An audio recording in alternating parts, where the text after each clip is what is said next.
গল টেস্টে 259 রানে হেরেছে বাংলাদেশ। 457 রানের লক্ষ্যে খেলতে নেমে রঙ্গানা হেরাতের ঘূর্ণিতে বিপর্যস্ত হয়ে 197 রানে অল আউট হয়ে যায় মুশফিকুর রহিমের দল। হেরাত 6 উইকেট নিয়ে বাংলাদেশের ব্যাটিং মেরুদণ্ড ভেঙে দেন। চতুর্থ দিন তামিম সৌম্যের লড়াই দেখে মনে হচ্ছিল গল টেস্টে ড্র করাটা অসম্ভব হবে না বাংলাদেশের জন্য।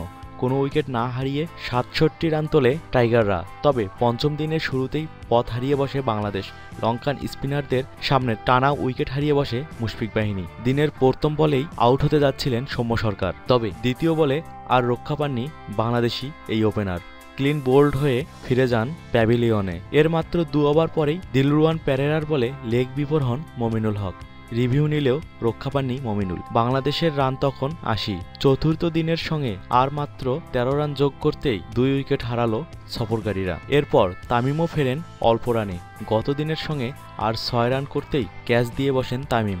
বাংলাদেশি ওপেনার বিদায় নেওয়ায় বিশ্বসেরা অলরাউন্ডার সাকিব আল হাসান উইকেটে আসেন। মাত্র 8 রান যোগ করেই সাকিবও বিদায় নেন। সাকিব বিদায় নেওয়ার পর 2 বলের ব্যবধানে কোনো রান না করেই আউট হন মাহমুদুল্লাহ রিয়াদ। বাংলাদেশের রান তখন মাত্র 104। রিয়াদ আউট হবার পর মুশফিক ও লিটন দাস মিলে খানিকটা প্রতিরোধ গড়েছিলেন, তবে দলীয় 158 রানে সান্দা খানের বলে আউট হন মুশফিক। এরপর স্কোরবোর্ডে 8 রান যোগ হতেই ফিরে যান লিটন দাস। মুশফিক 34 ও লিটন 35 রান করেন। এরপর তাসকিন, মুস্তাফিজ ও মিরাজকে আউট করে টাইগারদের ইনিংসটা গুটিয়ে দেন হেরাত।